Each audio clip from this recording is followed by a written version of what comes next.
오늘 설교 제목이 너희는 세상의 소금이니입니다.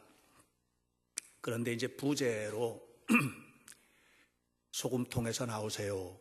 이게 이제 부제목인데 함께 한번 좀 인사해 볼까요? 소금통에서 나오세요 하고 옆에 분에게 인사 한번 해보시죠. 소금통에서 나오세요.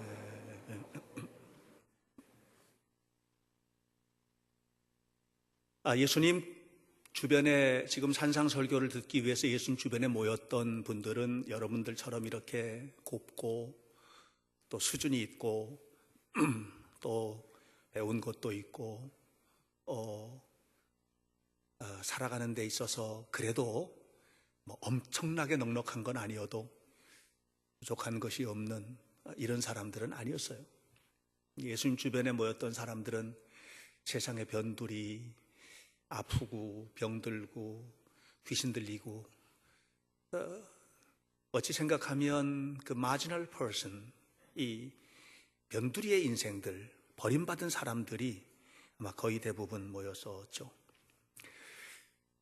예수님께서는 그들에게 너희가 복이 있다 이렇게 말씀을 하시더니 본격적인 설교를 시작을 하십니다. 그 첫 번째 선포가 너희는 세상의 소금과 빛이다 이렇게 말씀을 하셨어요. 모여있는 사람들의 면면이 사실 뭐 그렇게 대단한 사람들 아니니까 좀 이해가 되지 않아요. 이렇게 말씀하셔야 옳아요. 너희는 앞으로 소금이 되고 빛이 되어야 해 라든가 너희는 앞으로 소금이 될 거야, 빛이 될 거야 라든가 뭐 이렇게 하시는 게 맞는데 그렇게 말씀하지 않고 아주 단정적으로 너희는 세상의 소금이다, 너희는 세상의 빛이다 이렇게 말씀을 하셨어요. 이 얘기 조금 좀 해석을 하면 이런 거예요. 너희가 세상을 맛있게 만들 거야, 너희가 세상을 밝게 할 것이다 이렇게 이해가 됩니다. 조금 더 적극적으로 표현하면 너네들 때문에 세상이 움직이게 될 거다라고 하는 그런 얘기예요. 지금 모여있는 사람들이 너무 형편없는 사람들이, 그런데 그들이 세상을 움직이는 주역이라고 이렇게 이야기를 하는 거예요. 이 말씀은 예수님께서 산상설교를 선포하시던 그 당시, 지금부터 약 2000년 전, 그 시대를 넘고 또 뛰어넘어서 2000년 후에 여기 모여있는 우리에게 얘기하시는 말씀이거든요. 너희는 세상의 소금이다, 너희는 세상의 빛이다. 아이, 주님, 제가 뭐라고, 저는 그 정도 사람이 아니에요. 이렇게 생각할 만큼 하찮은 위치에 있는 분들에게도 주님 말씀하시는 거예요. 너희는 세상의 소금이다, 너희는 세상의 빛이다. 이 주님 말씀이에요. 주님 말씀이에요. 왜 이렇게 말씀을 하셨느냐 하면 우리가 그리스도인이기 때문에 그래요. 그리스도인이라는 사람들은 어떤 사람들이냐면 이런 사람들이거든요. 여러분, 예수님께서 빌라도의 관정에서 재판을 받으셨죠. 그런데 재판을 받으실 때, 빌라도에게 재판을 받으실 때 예수님을 재판하는 빌라도의 재판은 너무 쉽게 지나갔어요. 다시 바꿔 말하면 빌라도의 입장에서 볼 때 이 일은 중요한 사안이 아니에요. 성경에는 뭐 굉장히 많은 얘기가 오고 간 걸로 그렇게 되어 있지만 사실 빌라도의 재판 과정을 재판관의 입장에서 보면 그러면 너무 사소한 재판으로 넘어갔어요. 세상에 이런 재판을 하루도 안 걸리는 재판이 어디 있어요? 기소해서 넘어왔어요, 죄인이. 그러면 이런저런 얘기를 듣고 그 다음에 다시 변호하고 뭐 하는 과정들을 거쳐서 뭐 일주일이든 한 달이든 거쳐야 될 거 아니에요. 사도 바울이 가이사랴 빌립보 총독의 재판관 앞에서 재판을 받을 때 2년이 넘게 걸렸어요. 그리고 가이사에게 로마로 끌려가서도 2년 이상이 걸렸어요. 예수님은 하루가 안 걸렸어요. 이 얘기는 무슨 얘기냐 하면 총독 빌라도의 입장에서 볼 때 예수님 정도 처리하는 거는 그냥 사소한 일이에요. 사소한 일. 이렇게 생각했어요. 그런데 빌라도가 사소하게 처리했던 이 예수님의 사건이 예루살렘을 뒤집는 거예요. 예수님의 십자가와 부활 사건 이후에 예루살렘이 발칵 뒤집혔어요. 온 유대가, 사마리아가 예수님을 닮은 사람들 때문에 바뀌어지기 시작했어요. 예수님을 믿고 그분의 운명에 동참하겠다고 하는 사람들이 하루에 3,000명, 5,000명이 예수님의 뒤를 따르겠다고 결심을 하고 나섰어요. 예루살렘 총독 집무실, 로마의 입장에서 보면, 여러분, 로마에서 입장에서 보면 예루살렘은 그냥 관심조차도 없는 저 변방의 땅이에요. 변두리죠. 그곳에서 사소하게 처리했던 예수님의 사건, 이 사건이 로마를 바꿔버렸어요. 로마를 바꿔버렸어요. 로마만 바꾼 게 아니에요. 그 이후에 그분을 따르기로 했던 수많은 사람들이 오고 오는 모든 역사 속에서 위대한 역사를 만들어 냈어요. 세상을 변화시킨 거예요. 여러분, 사도 바울이 예수님을 만나고 난 다음에 이렇게 얘기해요. 나는 최고의 지식을 가진 사람이고, 사실 바울은 최고의 지식을 가졌거든. 그 당시에 최고의 지식을 가진 사람이고, 예수 믿는 사람들은 너무나 하찮은 사람들이라고 생각했는데, 내가 예수님을 만나고 나니까 내가 가지고 있던 모든 지식은 배설물, 똥과 같으다. 그 정도다. 하늘과 땅의 차이다. 이렇게 얘기를 했어요. 그 당시 헬라의 지식인들은 세계의 모든 우주를 머릿속에 담고 있다고 생각했어요. 그런데 바울이 고린도전서 1장 18절 이하에서 말했어요. 너네들이 미련하다고 생각하는 십자가의 도가 지혜 있고 지식이 있다고 말하는 헬라인들에게 어퍼컷, 펀치를 날렸다.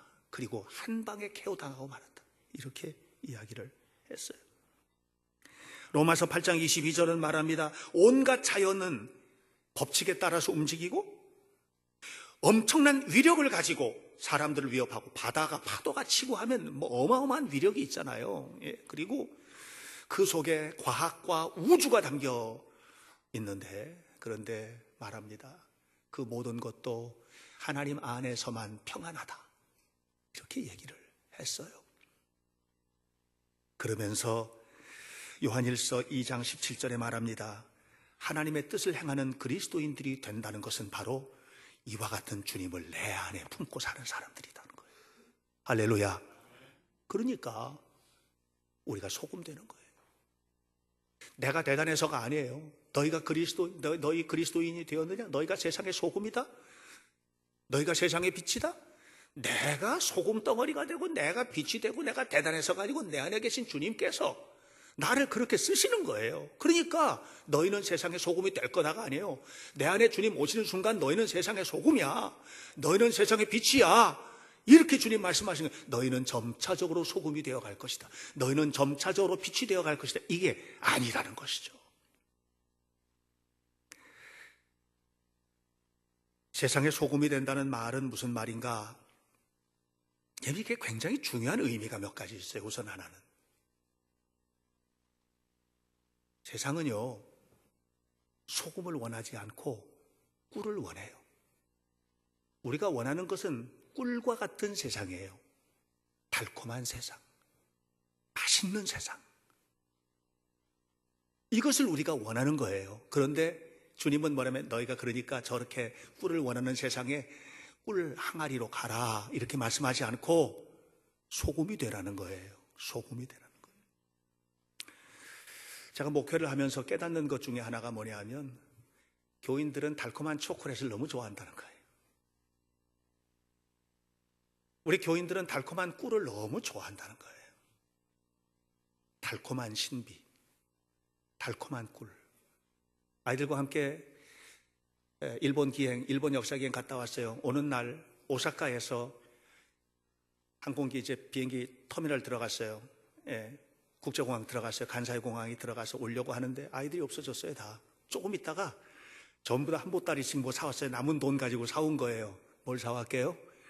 오사카에서 파는 진짜 맛있는 초콜릿. 그걸 전부 다 사왔어요. 그거 앉아가지고 그거 먹는 거예요. 그래서 나도 하나 얻어 먹었죠. 정말 맛있더군요. 그걸 우리가 원하는 거죠. 그걸 원하는 거죠. 그런데 우리는 축복을 꿈꾸고 형통을 꿈꾸고 모든 것이 다 잘 되기를 원하고 하는데, 그런데 주님께서 우리에게는 뭐라냐면 소금이 되라는 거예요. 소금이 되라는 거예요. 교회가 지나온 역사를 보면 꿀 항아리 가지고 지나온 역사가 아니에요. 가는 곳마다 소금이 됐거든요. 그러니까 세상에 감당을 못하는 거예요. 그래서 핍박이 왔어요. 엄청난 핍박이 왔어요. 로마 시대 때 죽었던 그리스도인들 수는요, 헤아릴 수가 없을 만큼 많아요. 우리나라 선교 초창기에 죽어갔던 수많은 사람들, 너무나 많은 사람들이 죽었어요. 왠 줄 아세요? 꿀을 원하는 세상에 소금 들고 가니까 세상이 반가워하지를 않아요. 그런데 오늘 우리나라 기독교인들이 많아지고 가는 곳마다 교회가 세워지고 하면서 교회가, 성도들이 소금이기를 거부하고 꿀단지 하나씩 안고 살고 있어요. 이것이 오늘날 우리들의 모습이에요. 꿀맛을 봤거든요. 꿀맛을 보고 나면 더 이상 소금 싫어지는 거예요. 사실은 소금, 그러면 우리가 전통적으로 이제 이 부분을 설교할 때 이렇게 하잖아요. 소금은 맛을 낸다. 여러분 세상에 나가서 맛을 내십시오. 소금은 부패를 방지하는 거니까 이 부패한 세상에 부패를 방지하는 소금이 돼야 됩니다. 근데 저는 말씀을 묵상하다가 조금 다른 쪽을 봤어요. 소금은요, 우리 상처를 아프게 해요. 여러분 상처에 소금을 바르면은요, 견딜 수 없이 아파요. 우리 상처 있는 사람들이에요. 죄인이란 말이에요. 죄인. 죄인이 복음 앞에 똑바로 서면 아파요. 소금인 복음이 선포되면 아파요. 아플 수밖에 없어요. 왜냐하면 우리는 온통 죄인된 상처를 가지고 있기 때문에 그래요. 근데 아파야 해요. 아프지 않으면 꿀을 바른 거예요. 여러분, 오늘 우리가 신앙생활을 하면서 참 안타까운 것 가운데 하나는 꿀을 너무 좋아해서 심지어는 영혼이 심각하게 문제가 생겼어요. 지금 볼 때 영혼이 심각하게 문제가 생겼는데도 거기에 소금인 복음이 선포되기를 싫어해요. 심각하게 문제가 생긴 영혼 속에도 꿀을 주기를 원해요. 그래서 나 상처 건드리지 말라고 해요. 나 문제 건드리지 말라고 해요. 그냥 축복해달라고 얘기해요. 축복하고 격려하고 위로하고 치유하고. 여러분, 어떻게 다독이면서 치유가 돼요? 암덩어리가 있는데 암덩어리는 다독여서 치유가 되는 게 아니에요. 파내야 돼요. 끊어버려야 돼요. 위에 암이 걸리면 그것만 도려내는 것이 아니라 위를 다 잘라내버려야 돼요. 이건 견딜 수 없는 아픔이에요. 그래야 살아요.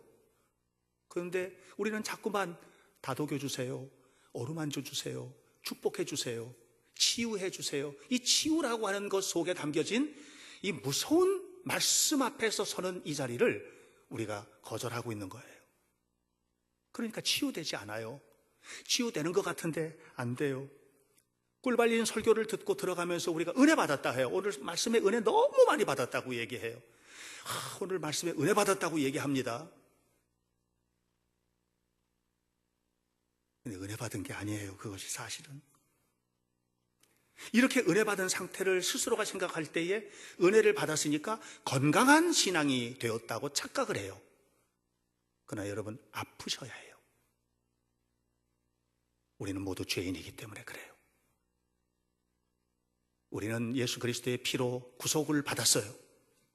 예수님의 피로 구속받았지만 여러분, 우리는 완전히 의인이 된 것이 아니에요. 죄를 덮어놓은 거예요. 주님의 십자가의 보혈로 그냥 죄를 덮어놓은 거예요. 우리는 그래서 말씀을 받을 때에 아파야 돼요. 그렇게 살지 못하는 아픔을 느껴야 되고, 그리스도인답지 못한 것을 아파야 하고, 복음이 뿌려지고 우리의 아픈 상처에 소금이 스쳐 지나갈 때에 힘들어야 해요. 여러분, 주님은 우리에게 이렇게 말씀을 하고 계셔요. 너희는 세상의 소금이다. 세상의 소금이라고 말할 때 이 소금은요, 매우 특별합니다. 쓸모 있게 되려면 자신을 희생해야 되잖아요. 소금이 쓸모 있게 되려면 소금이 녹아버려야 되거든요. 희생해야 돼요. 빛이 쓸모 있게 되려면 빛이 어둠 속에 들어가야 돼요. 이건 희생하는 거예요. 여러분, 그리스도인이 된다는 것은 희생하는 거예요. 소금이 된다, 빛이 된다는 말은 희생하라는 말이에요. 여러분, 어떤 누구든지 자기가 없어지는 것을 원하는 사람은 없어요. 여러분, 요즘은요, 모두 다 뭐에 대해서 자꾸 성공학, 무슨 성취, 이런 걸 얘기할 때 자기를 지켜내는 일을, 이것을 자꾸 강조하고 이것을 강요해요. 제가 어저께 TV에서 KBS TV 1방송에서 하는 공감이라는 프로그램을 봤어요. 공감. 정말 은혜를 많이 받았어요. 거기 이제 퇴계 이황의 19대 종부의 일생에 관한 퇴계 퇴실에서 그 지켜내려오는 종부에 관한 이야기예요. 저는 인간적으로 참 은혜를 받았어요. 그분들이 하는 얘기가 우리가 뿌리를 알고 이걸 지켜내는 일을 해야 된다. 이게 세상이에요. 근데 주님은요, 지켜내지 말라는 거예요. 너를 지켜내지 말라는 거예요. 주님은 말씀하시기를 소금이 녹아야 된다는 거예요. 빛이 그냥 어둠 속으로 들어가야 된다는 거예요. 그래야 된다는 거예요. 소금이 음식으로 들어갈 때 음식 가리면 안 되죠. 여기는 맛있는 음식, 유명한 셰프의 손길에 뿌려지는 소금이 돼야 된다? 아니죠. 소금이 음식 가리는 것은 소금이 아닙니다. 빛이 어둠 속에 들어갈 때에 빛이 원하는 어둠이 있고 빛이 원하지 않는 어둠이 있는 건 아니에요. 모든 어둠은 빛이 가야 할 장소예요. 그러므로 어둠의 자리는 여러분이 가셔야 할 자리예요. 우리는 불평할 수 없어요. 소금이 들어가면서 이건 내가 원하는 음식이야? 이건 원하지 않는 음식이야? 이걸 불평할 수 없어요. 어둠이 이건 왜 이렇게 어두워? 빛이 이건 왜 이렇게 어두워? 하고 불평할 수 없어요. 여러분, 우리가 신앙생활하다가 뭔가 불평스러운 자리가 있다면 그건 여러분이 있어야 할 자리예요. 피해야 될 자리가 아니라는 거예요. 피하는 순간 여러분은 더 이상 소금이 아니세요. 피하는 순간 더 이상 여러분은 빛이 아니세요. 어둠의 자리이기 때문에 빛으로 여러분이 필요한 거예요. 그러니까 불평하지 말고 빛을 비추세요. 살면서 빛이 필요한 곳은 비단 세상이나 교회 안에도 빛이 필요해요. 여러분들 이 안에는 빛이 필요 없는 곳이에요. 여기도 빛이 필요해요. 여기도 소금이 필요해요. 부부관계 불평스러운 자리가 있다면 여러분이 그 자리가 소금 되셔야 하는 자리고 빛이 되셔야 할 자리예요. 소금이기를 거부하는 순간 부부관계가 깨지는 거예요. 직장 생활에 불편하세요? 빛이 되셔야죠. 소금이 되셔야죠. 그걸 거부하는 순간 그 속에서 너희는 세상의 빛이라고 말씀하시고 그곳에 파송하신 주님의 뜻과 전혀 다른 쪽으로 가는 거거든요. 여러분, 우리가 이 사실을 알아요. 기독교인 수가 지금 몇 명입니까? 우리나라 기독교인 수가 800만 명, 1000만 명 이런 얘기를 해요. 우리나라 총 인구가 몇 명이에요? 5200만 명 정도 돼요. 조금 안 돼요. 5200만 명 정도 돼요. 우리나라 총 인구예요. 남한 총 인구.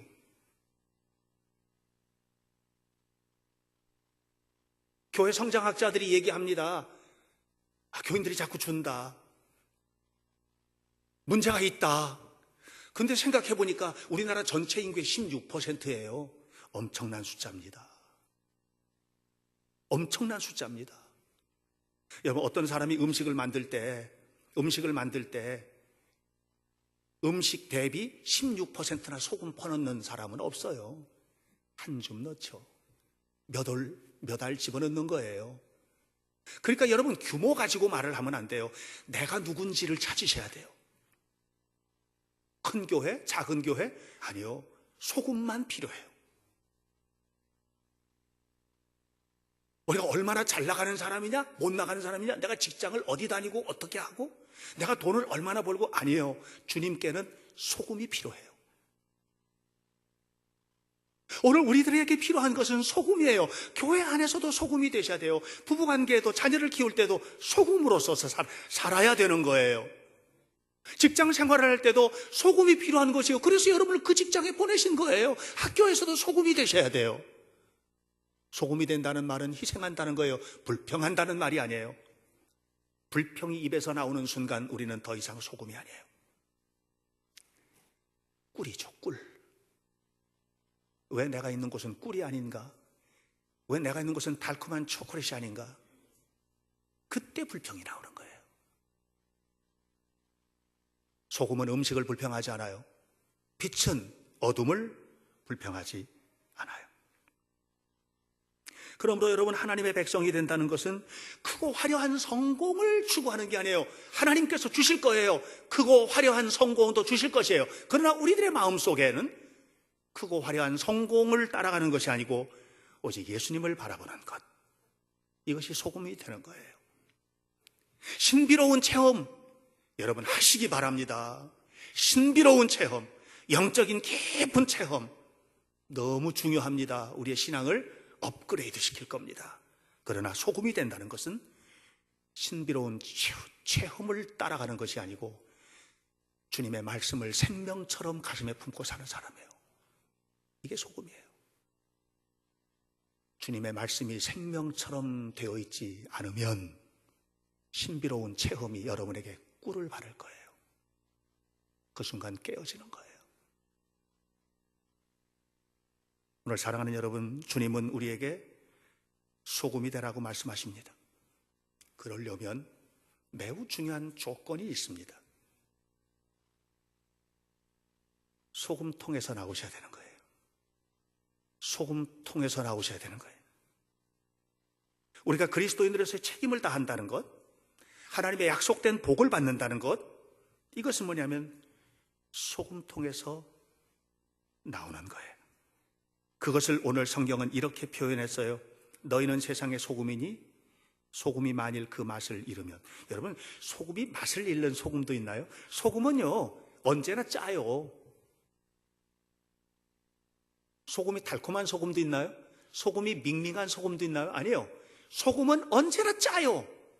소금은, 제가 화학을 전공한 사람은 아니지만 소금으로서 존재하는 한 짜요.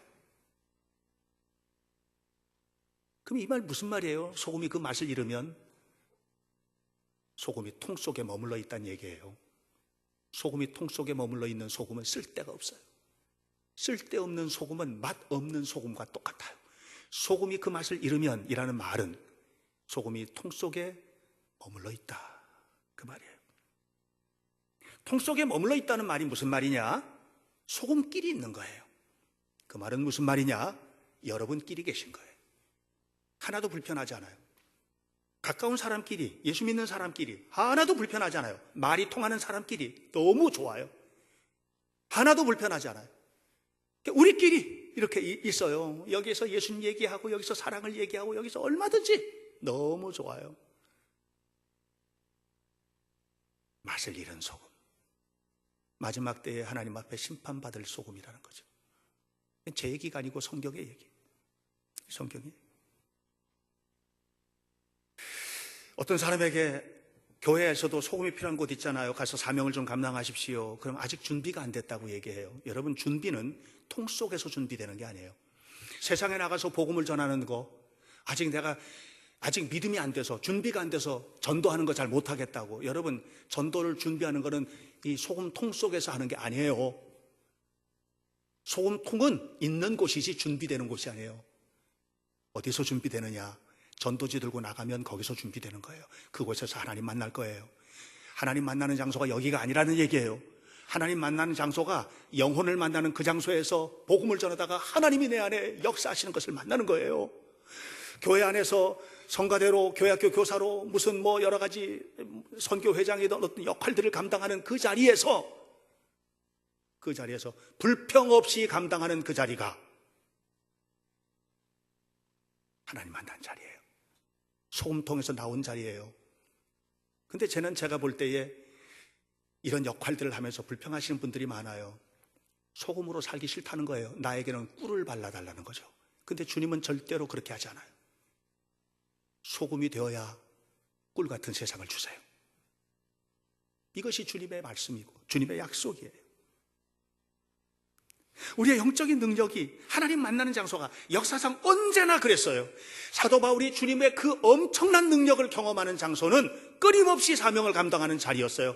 사도 바울이 살아계신 하나님을 만나는 장소는 엘라 골짜기에서 골리앗과 만나는 바로 그 장소였어요. 요셉이 살아계신 하나님을 만나는 장소는 보디발의 집에서 그곳에서 그 노예 생활을 하면서도 하나님 앞에서 섰던 그 장소였지 아버지 품속이 아니었어요. 여러분, 우리는 알아야 돼요. 내가 가지고 있는 조건을 핑계해서는 안 돼요. 하나님 앞에서 살아계신 하나님이 증거되고 만날 수 있는 장소는 통해서 나오는 바로 그 자리다. 부부관계가 통 속에서 나온 자리일 수 있어요. 우리가 부부가 남편이 마음에 들지 않아?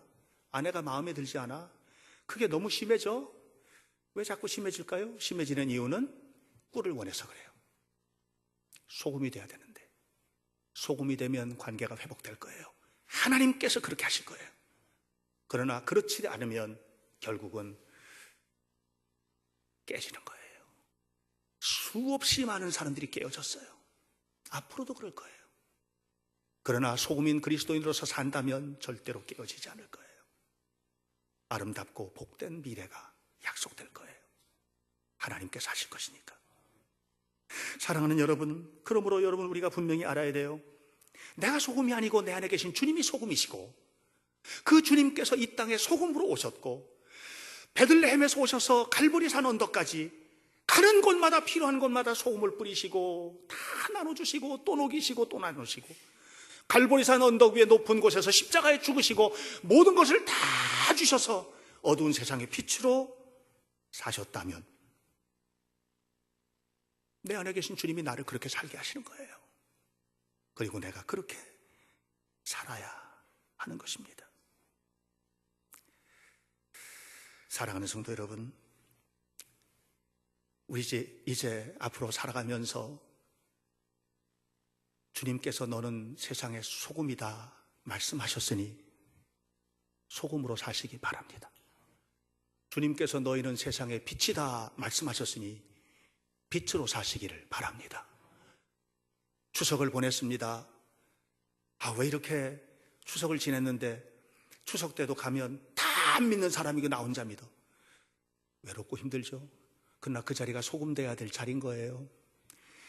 소금이 양이 많고 적음이 문제가 아니에요. 내가 그 역할을 감당하는 게 문제니까. 내 친구들은 다 예수 안 믿는 사람들이에요. 그 속에서 그리스도인이 무엇인지를 보여주는 자리가 소금되는 자리예요. 어떤 경우에는 다 예수 믿는 사람들끼리 있어요. 집안도 다 예수 믿는 집안이에요. 그런 집안들 계시잖아요. 그곳에서도 여러분 추석을 보내면서 이런 얘기를 들으셔야 돼요. 달라진 것 같아요. 전하고 다른 것 같아요. 더 깊어지신 것 같아요. 며느라이야, 아니면 무슨 아주버니, 누구님, 예수님이 보여요. 소금이 되신 거예요. 여러분, 소금으로 삽시다. 빛이 되시기 바랍니다. 그러면 행복한 거예요. 그것이 축복이에요. 그러면 하나님께서 우리에게 주시기로 약속하신 게 있어요. 하늘의 권세, 땅의 권세, 그 가운데 만물을 우리의 손아귀 속에 주신다고 그랬어요. 반드시 주실 것이에요. 거기서 누리는 것이 꿀 같은 세상인 거예요. 맛있는 세상인 거예요. 복된 세상인 거예요. 여러분, 앞뒤를 혼돈하시면 안 돼요. 이제 하나님 앞에 내가 소금으로 살기 위하여 소금통에서 쏟아져 나와 세상을 아름답게 만드는 주역이 되기를 소망하며 하나님 앞에 살아가는 우리 현대교회 성도들이 다 되시기를 주님의 이름으로 간절히 축원합니다. 기도하겠습니다. 거룩하신 아버지 하나님, 결국 신앙의 문제는 내가 무엇을 하느냐, 지금 내가 뭘 하고 있느냐의 문제가 아니고 내가 소금이 되느냐, to do가 아니고 to be의 문제, 내가 무엇이 되느냐의 문제인 줄 깨닫습니다. 하나님, 우리가 이 땅에 살고 있는 한 구석에서 작은 모퉁이일지라도 나는 엄청난 영향력을 끼치는 사람이 아니라 하더라도, 예수님이 지금 주변에 모여있는 사람들이 별 볼 일 없는 사람들이었지만 그들을 향해서 네가 소금이야, 네가 빛이야 이렇게 주신 것처럼 우리에게 주신 말씀 붙들고 변변치 않은 모습이지만 소금으로 빛으로 살게 하시고 그 속에서 하나님의 영광을 드러내는 거룩한 하나님의 자녀가 되게 하옵소서. 하나님께만 영광을 돌립니다. 예수님 이름으로 기도하옵나이다. 아멘.